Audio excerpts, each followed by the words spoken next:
Bon matin les drafteux. Ici, on est à 24h, 36h environ du repêchage de la Ligue nationale. Je m'apprête à tenter d'enregistrer le dernier segment pour le recap du repêchage 2025 de la Money League. Je dis je vais tenter parce que si je vous affiche mon écran actuellement pour une troisième fois dans la dernière semaine, on manque d'électricité l'avant-midi.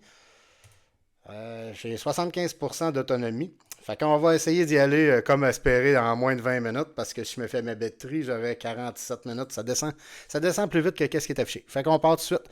On était rendu au 24e rang. Ce choix-là était détenu par les Flyers de Philadelphie. Ils ont repêché le centre offensif Cole Rishney. Je suis un petit peu étonné de l'avoir vu descendre autant. Sur ma liste, je l'avais mis 18e. Ici, on va voir Rishney sur le tableau. Rishney, moi je l'avais, c'est ça, 18e. Le meilleur classement qu'il y avait, c'était Button qui le met 13e. Ben, même moi, avec un 18e, je me trouvais conservateur. Fait que je serais pas étonné dans la Ligue nationale, malgré les prouesses des Panthers de la Floride, avec les gros joueurs en série depuis 2 ans. Je pense quand même que Rishney pourrait être une valeur intéressante pour une équipe qui voudrait un high risk, high reward. Parce ce qu'on peut entendre de Rishney parfois, c'est un petit peu ce qu'on peut entendre à l'époque de peut-être pas l'aspect défensif autant, mais un Nick Suzuki, disons. En tout cas, pour les Flyers, je pense que c'est un bon guess. J'ai une petite fiche à son propos.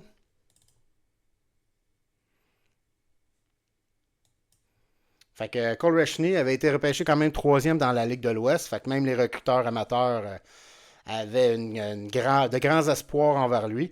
92 points, 62 matchs. On voit vraiment là, avec 28 buts, 70 passes. Parfois, c'est pas tout en reflet, c'est pas le reflet des habiletés de joueur, mais dans son cas, c'est vraiment ça.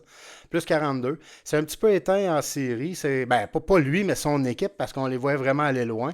Mais en série, avec ses 25 points en 11 matchs, on peut voir qu'il n'y a pas froid aux yeux. Moi, dans l'aspect positif, ben, c'est un two-way. Une belle vision, presque élite. J'ai mis presque élite parce que je pense que sur les 10 fois, j'ai scouté 13 fois. Fait que 10 fois, j'ai trouvé une vision parfaite de la glace. Fait que pour ça, j'ai marqué presque élite. Je trouvais que le ratio game scouté versus le nombre de fois que je l'avais caractérisé de la sorte était très bon.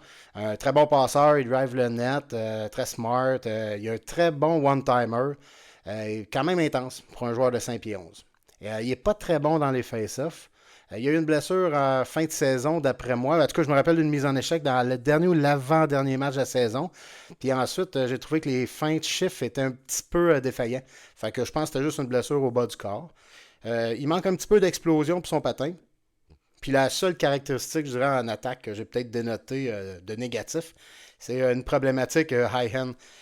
Les passes, mettons les passes quand ils sont en arrière de ses patins, très difficile pour lui de ramener la rondelle sur son bâton, sur son côté fort. Dans les comparables, ben pas dans les comparables, mais des petites notes, là, j'avais marqué que Reshney m'intriguait. Petit mais trapu. Des séries étincelantes, bon U18. Mal coté dans les listes, mais le risque pourrait être valable. Son manque d'explosion va lui nuire au prochain niveau. Mais il pourrait compenser par son intelligence de la game. Pour moi, c'est un safe NHL, mais à quel rôle? C'est vraiment le type middle six, à mon avis.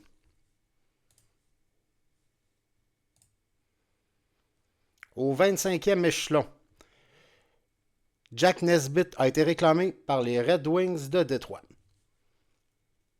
Si on va voir, mettons, les statistiques, pas les statistiques, mais la valeur que les spécialistes donnaient pour Nesbitt. Je pense que je l'ai déjà mentionné une ou deux fois au préalable dans d'autres audios. Là.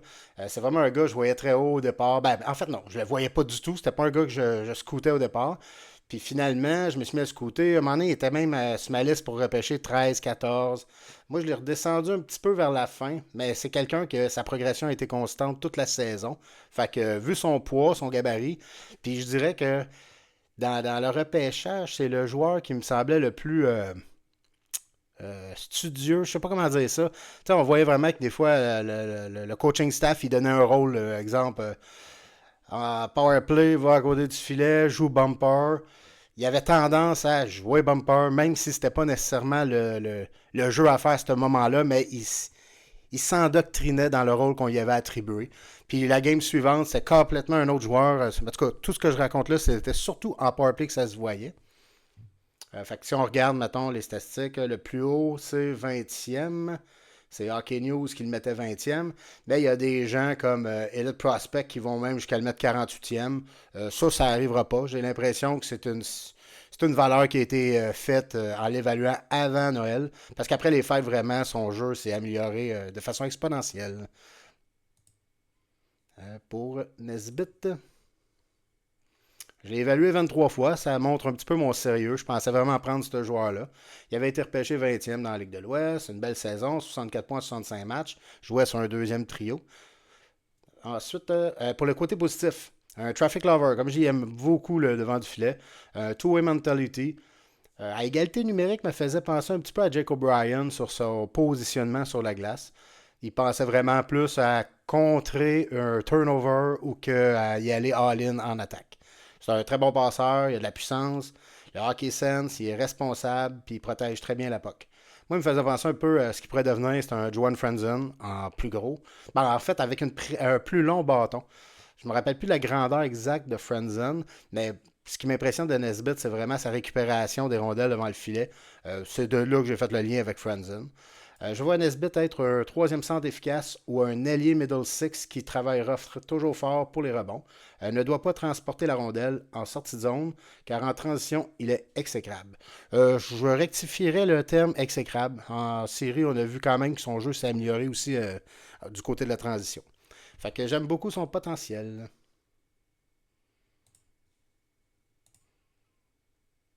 Au 26e rang, j'ai avancé mon choix. Ben, en fait, j'ai acquis le choix des Highlanders dans une transaction.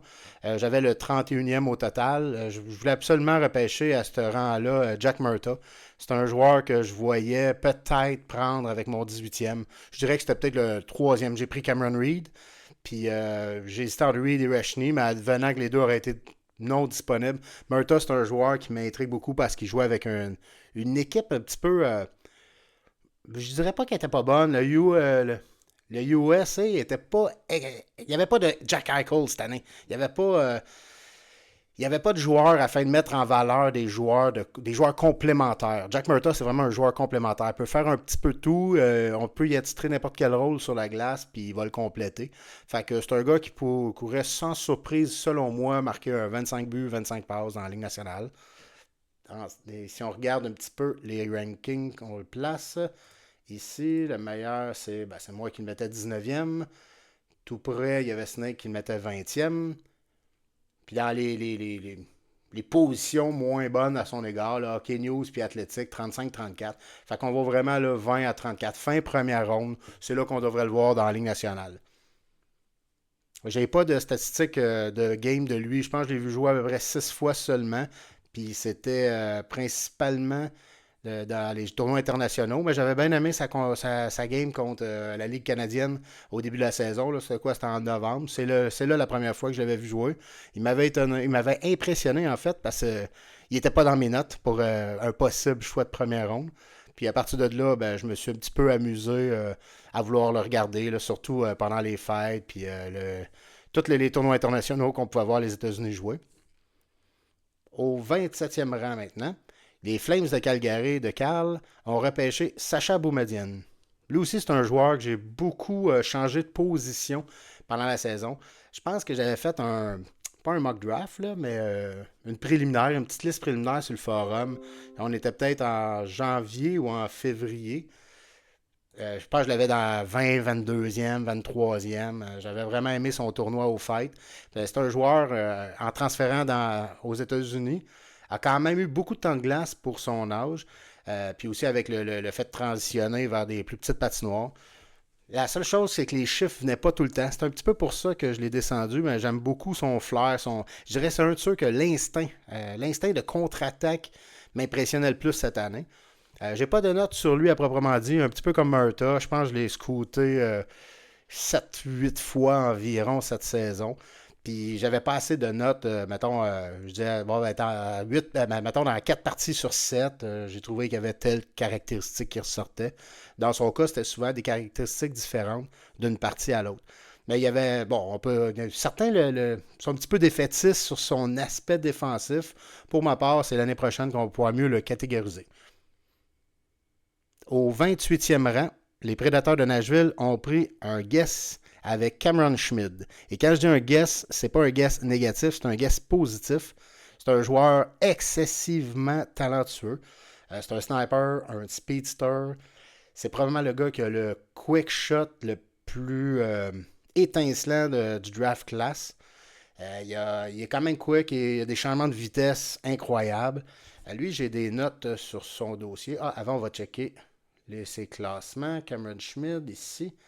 On peut voir le meilleur classement. C'est Button qui le place 17e. Puis dans ses pires classements, 38e position. Future considération, puis McKenzie. Dans le cas de McKenzie, une revue, je pense que la plupart vous le savez, là, j'affectionne beaucoup. Ben, le 38e rang me surprend pas. C'est pas un gars qui classe très haut habituellement les petits joueurs unidimensionnels, ce qui est Cameron Schmid.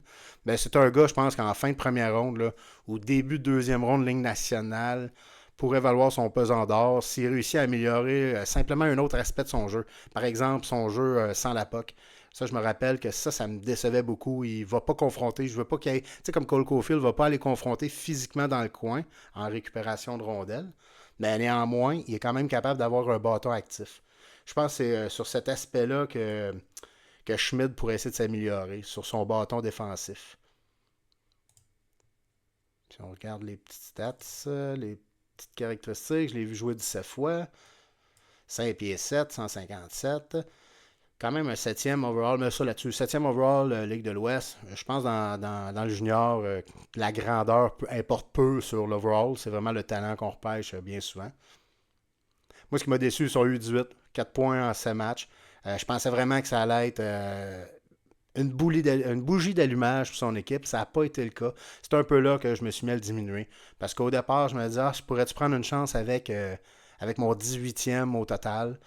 Pour ma part, s'il avait été au 31e, s'il avait descendu encore un petit peu, c'est sûr et certain que Cameron Schmid m'aurait créé un petit brainstorming envers moi-même. Est-ce que je le prends ou pas? Positif, comme je disais, Speedster, un des bons du repêchage. Un Stick Handler Elite. Un shot à la Connor, Kyle Connor évidemment. Quick shot, 5 sur 17, ça paraît pas beaucoup. 5 fois que je l'ai noté là, sur les 17 games que j'ai vu jouer de lui. Mais pour vrai, ça ressortait énormément. Les games que je le voyais, c'était vraiment comme, OK, c'est vraiment un côté fort de sa part. Très agile, il est quand même mobile. Many breakaway. C'est rare qu'il n'y a pas une game qui a au moins 1 à 2 breakaways de sa part. Je sais pas s'il y a des statistiques de tout ça, mais j'aimerais vraiment les voir. Côté négatif, bon, il est unidimensionnel, peu impliqué en défensive, crée beaucoup de turnover parce qu'il essaie beaucoup de jeux 1 contre 1. Puis parfois, c'est pas le jeu à faire. C'est peut-être un petit peu son défaut. Là, pour un petit joueur, il va falloir qu'il améliore son hockey sense. Très bon, très bad passing. Souvent, il présume qu'un joueur va être dans la clave. Il présume qu'un joueur va être derrière lui. Il oublie de voir, mettons, en fin de chiffre, il va essayer une petite passe transversale quand tous les joueurs s'en vont changer au banc. Ça, c'est un aspect très négatif de sa part. Puis, de là, le IQ questionnable là, que j'ai comparé. Ici, les petites notes que j'ai mis. Non, il ne sera pas le prochain Cole Caulfield. Il ne cherche jamais à récupérer les rondelles. Bâton inactif. Par contre, s'il obtient la rondelle en zone adverse, il peut la manier face à n'importe qui. Et la précision de son right shot est phénoménale. Aime souvent tenter le wrap-around goal. La batterie est low. On va aller voir ça. Combien de tags il me reste? Oh, 4 minutes. Fait qu'on va essayer d'enregistrer ça. Puis je vais essayer de compléter un petit peu plus tard, en espérant que ça va fonctionner, en faisant 2 sauvegardes pour le dernier segment. Sinon, bon, on va le faire en 5 segments, j'aurai pas le choix.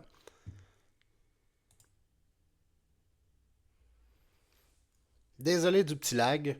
Disons que j'ai pris une chance en voulant enregistrer sans électricité. Maintenant, j'ai chargé une de mes batteries de mon ondulateur, je ne me rappelle plus du nom. En tout cas, je devrais être bon pour terminer le podcast. On était rendu au 29e rang, détenu par les Panthers de la Floride. Ils ont repêché Malcolm Spence. Malcolm Spence, je dirais qu'à peu près à la mi-janvier, personnellement, dans mon recrutement, je m'étais fait une note. C'est à peu près à ce moment-là que Lyndon Lakovic était revenu sur mes feuilles. Il était revenu avec deux, trois très bonnes performances à me dire est-ce que je le prends avec mon 18e overall, à peu près 17-18e. Fait que là, j'avais Spence, moi, en vue à ce ranking-là environ. On peut voir sur la liste, sur la feuille à droite, dans le fichier Excel, Spence. Moi, je l'avais 22e dans ma liste finale, mais je l'avais beaucoup plus près du 16 à 20e, mettons à la mi-saison.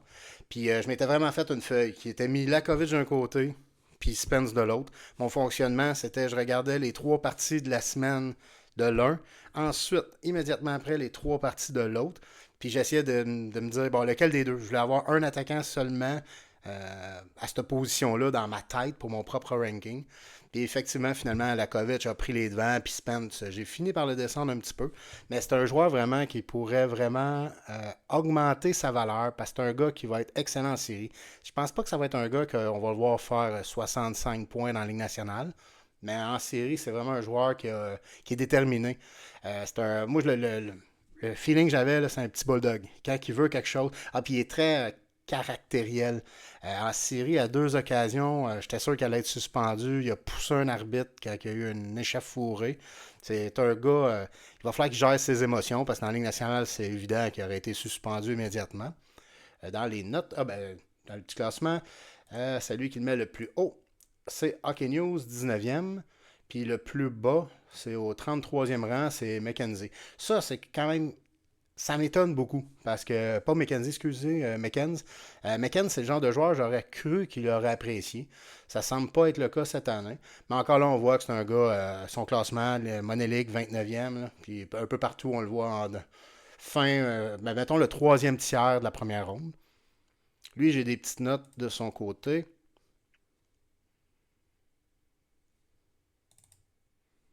Les petites notes. Bon, je l'ai vu 19 fois jouer. Deuxième choix au total dans la Ligue de l'Ontario. Le positif, il y a un two-way mentality. Very good D-stick, un des bons du repêchage. Il est tout le temps en train d'essayer de récupérer une rondelle. Stick handling, drive beaucoup le net. 6 sur 19, je suis même étonné. Probablement que c'était vers la fin de la saison que ça se voyait plus, parce que j'ai l'impression vraiment que c'est un gars qui fonce toujours au filet. Il a un bon tir du poignet. C'est un clutch player, sans lever en série. C'est ce qu'on peut trouver de négatif à un gars comme Michael Misa. Spence, lui, c'est l'inverse. Parfois, il est irrégulier. Justement, dans les aspects négatifs, il y a des parties qu'on ne le voit pas du tout. Mais dans les parties qu'on le voit, il peut faire la différence sur la glace. Puis il a une bonne vision. Côté négatif, irrégulier, turnover, puis il triche en zone centrale. Ça, je vais quand même noter. Il triche en zone centrale. Il l'a fait. C'était au milieu de la saison quand j'avais noté ça. Fait que, vu que je l'ai vu deux fois sur 19 parties, c'est quand même pas gros. Je pense pas que c'est quelque chose qui fait partie de son ADN. Puis un mauvais backstep. J'ai marqué la petite note pour les plus vieux des DJ. Si vous vous souvenez de Glenn Murray à Boston, à Los Angeles, c'en était pathétique. Il sautait pratiquement pour se mettre à patiner de reculons, puis il bougeait pas les pieds, il bougeait les hanches seulement, là, comme un enfant qui apprend à patiner. Fait que c'est un petit peu ça sur Spence, mais ça reste un allié. Je pense pas que ça va être dommageable au prochain niveau. Les notes que je me suis mis, les prospects les plus réguliers cette saison. Des games, je notais Don't Touch, d'autres Best Performance de la saison. Peut sortir 15e au draft, mais aussi 25e. High risk, high reward pour certains. Je dirais safe NHL. Reste à découvrir si ce sera un joueur de rôle ou un bon middle six complet. Le prochain choix, le 30e qui appartenait aux Hurricanes, Vaclav Nestrasil. C'est pas un joueur que j'ai vu jouer beaucoup Nestrasil. Comme je disais dans le premier audio que j'ai fait la semaine passée, j'essaie dans ces quatre audios-là d'être surtout de noter ce que moi j'ai vu. Fait que je peux pas élaborer sur Nestrasil. Juste un petit aparté, je vais dire que j'ai quand même lu tellement de bonnes choses sur lui quand les revues ont sorti que je l'ai quand même mis assez haut sur ma propre liste. Si on va voir ma liste à moi, ici. Boumadienne, un petit lag, je ne le vois pas.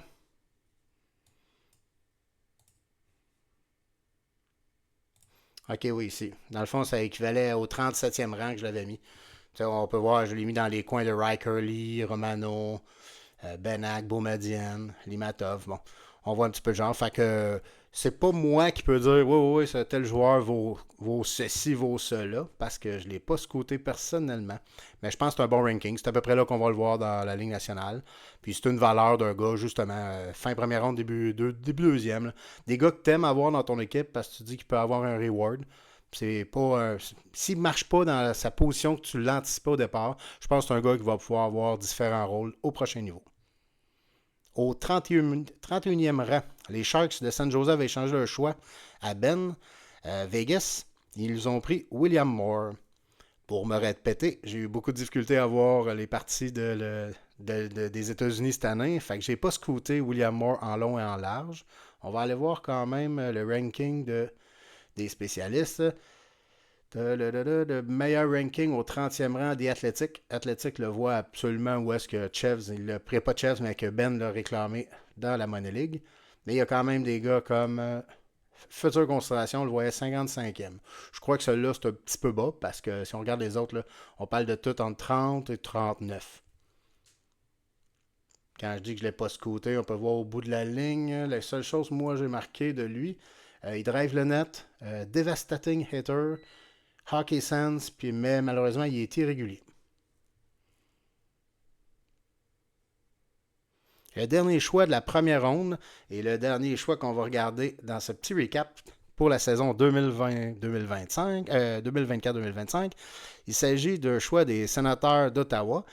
C'est l'envers de la médaille de gagner la Coupe, Martin. Tu as repêché Bill Zonon. Étrangement, avec le 31e choix, si je ne l'avais pas échangé pour m'avancer au 26e pour repêcher Jack Murtaugh, j'espérais vraiment avoir Bill Zonon au 31e échelon. Fait que Martin, cet échange t'a permis d'obtenir Bill Zonon. Bill Zonon, c'est un joueur, comme j'ai expliqué dans un autre podcast, je pense que la différence entre un Carbonneau et un Zonon est beaucoup moindre qu'on peut le penser. T'sais, beaucoup vont dire ah, Carbonneau il est bon, Desnoyers est un petit peu meilleur. T'sais. Mais je pense vraiment que Carbonneau est moins supérieur. Ben, la différence entre les deux, là, entre Carbonneau et Zonon, est plus mince que la différence qu'il y a entre Carbonneau et Desnoyers. Même à certains moments, je pensais que Zonon pourrait peut-être même dépasser Carbonneau au repêchage. Là, l'aspect grosseur, l'aspect aussi la courbe pendant la saison.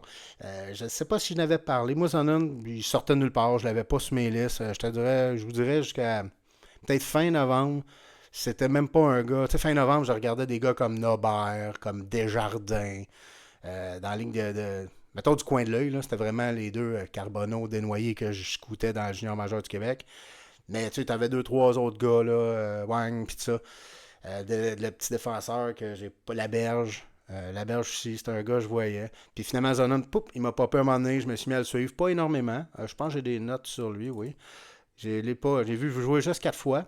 Mais comme je disais dans un autre show, avant les fêtes, je notais pas toutes les games que je regardais de joueurs. T'sais, si maintenant il jouait contre Desnoyers, ben je le notais pas, mais dans ma mémoire, j'étais le gros centre de l'autre bord, il paraît bien.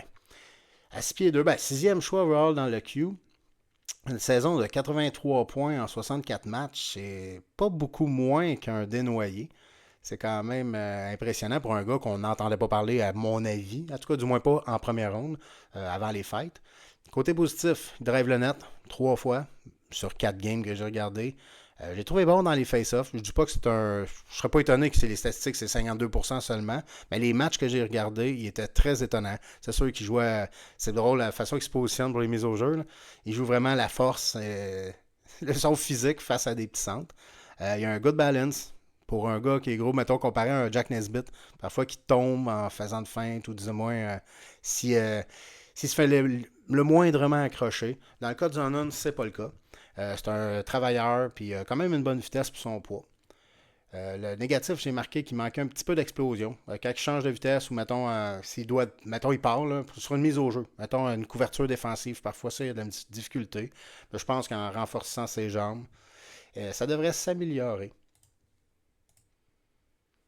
Là, en ce moment, le courant vient de revenir chez moi. Ça fait à peu près 2-3 minutes. Fait que je vais faire un petit 2-3 minutes. Juste checker les choix de repêchage dans la Money League qui, pour moi, pourrait donner une très bonne récompense au directeur général qui l'a acquis. Au rang de sélection, évidemment.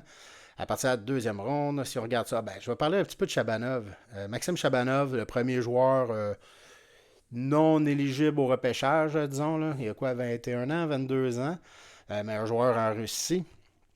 Pouvant venir évoluer en Ligue nationale cette année. C'est sûr qu'on pense tout le temps à c'est qui va être le prochain Artemi Panarin dans le simulé. Est-ce que c'est Chabanov? Il est petit, mais c'est quand même un gars explosif. Des mains, c'est des mains explosives. Fait que, est-ce que c'est le prochain Panarin? Ou le prochain Fabian Brandstrom? On peut en nommer plein, là, l'ancien qui était avec le Canadien. C'est Cash. Il y a beaucoup plus de joueurs qui tombent dans le vide en voulant tenter leur chance en Amérique du Nord. Et on va voir d'ici 2 ans pour Chabanov. Dans les joueurs que je pourrais dire, moi, exemple, au 36e rang, là, Colorado qui a pris Gastrin. Gastrin, j'aimais beaucoup. C'est pas un gars que j'ai vu jouer tant que ça, mais à toutes les fois, il détonnait. Tu sais, on parle un complément, mais lui, c'est un complément. Mais c'est un all-around partout. Tu peux lui donner n'importe quelle mission, il va l'accomplir. Bon, Ryabkin, je l'ai sélectionné au 37e, on le connaît tous, je ne reviendrai pas là-dessus. Mason West, bon, on entend beaucoup parler, il y en a qui sont très high sur le joueur, très down. Moi, comme je dis, je veux parler de ce que j'ai vu. Je ne l'ai pas vu jouer, fait que j'en parlerai pas. Piotr Andreyanov, j'ai écouté quelques matchs de l'autre continent l'année passée. Puis c'est le gardien, je pensais qu'elle allait descendre vraiment plus que ça. J'imagine qu'il y a une revue qui en ont parlé. Il me reste encore une revue à lire que j'ai pas lue. Je me promets de lire dans les prochaines journées. J'imagine qu'il y a quelqu'un quelque part qui en a parlé parce que dans ce que je voyais, il est un petit peu un outsider, un gars que je voyais peut-être pouvoir réclamer en fin troisième ronde. Puis pour moi, c'est assurément un top 3 dans les gardiens du récent repêchage. Limetov, j'ai pas beaucoup vu jouer, j'ai lu beaucoup de choses. Ok, on va parler de vraiment ceux que j'ai vu jouer, puis je crois qu'il y a un high sur le joueur.